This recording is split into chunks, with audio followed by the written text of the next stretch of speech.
Loved it last night. It was all about critters, backyard critters. You guys have ever had any encounters with raccoons and the like? I have, yeah, I have. I have a couple dogs, and actually here in Los Angeles, one of my big dogs, about 3 in the morning, one night, bit into a porcupine up on Mulholland Drive. And I don't know if you've ever seen the results of a porcupine encounter, but it was pretty crazy. Pretty crazy. She had the quills right through the bottom of her jaw, up into her tongue, and it's a mess. And I actually seen a couple skunks up there too. So they all have their own defense mechanisms, and some of them are quite nasty. Obviously, the skunk is the one that leaps to your mind. Yeah. You know, and that's got its own unique defense mechanism. But what's amazing is they are in our world, and in fact, we're actually in theirs. And that's kind of the fun thing about this, and it is they're in our everyday lives. You know, you're out there, the squirrels and the possum, and they're all there. I think we got the better of the both existences, though. If we had to choose one, I wouldn't do well on their side. And one of the things that came up yesterday was somebody pointed out that while in the film and Over the Hedge, we do kind of take a shot at suburban life and the foibles of suburbia.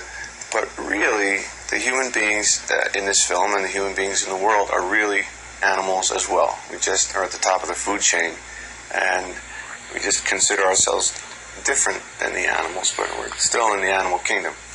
Would you agree? Would you? Well, it's pretty strange. If you think pretty about strange. Strange answer. No, we're strange. We're strange. We are strange animals. It makes sense. If you think about that, we can actually keep animals in our house. And for some reason, that gives us comfort. I wouldn't want to keep a raccoon in my house. No. Although I like their little paws. I like the little raccoon paws. Scratch your eyes out, though. No, they don't have sharp claws. They have little hands. They're like little monkey hands. You ever see them washing things? They wash them. They do. They wash their jewelry and wash their things like that. Attracted to shiny objects. They're very powerful, I know that. I had one time a trash can, I had to put bungee cords over the top of the trash can to keep them getting in there, and they got right through it. This is in Tampa? No, actually, this is in Massachusetts. We have another house up there, yeah. Nice. Yeah, strong raccoons they have up there.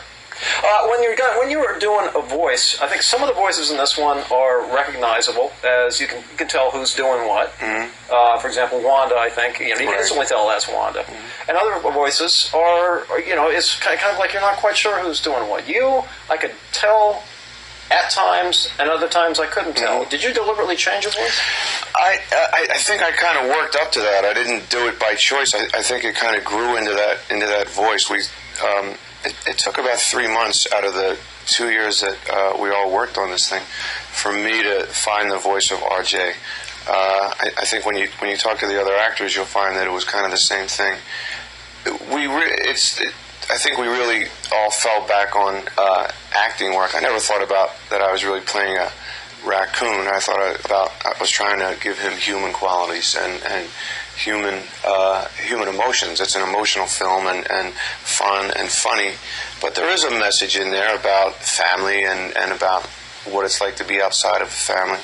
But it's by far the hardest acting job I've ever had. I don't know if I could ever go back to traditional animation, though, after getting used to this type of stuff, though. I don't know, that's just me, or what? No, it's very compelling. I think today, these films, because of the dimensionality, the 3 dimensions of it, they're so immersive. So you really, as an audience, feel like you are being dropped into the middle of one of these worlds in this. And I think the richness of that experience and the environments that are being created are just, they're unique. And I think that's why the audiences are responding so well to these movies pretty consistently.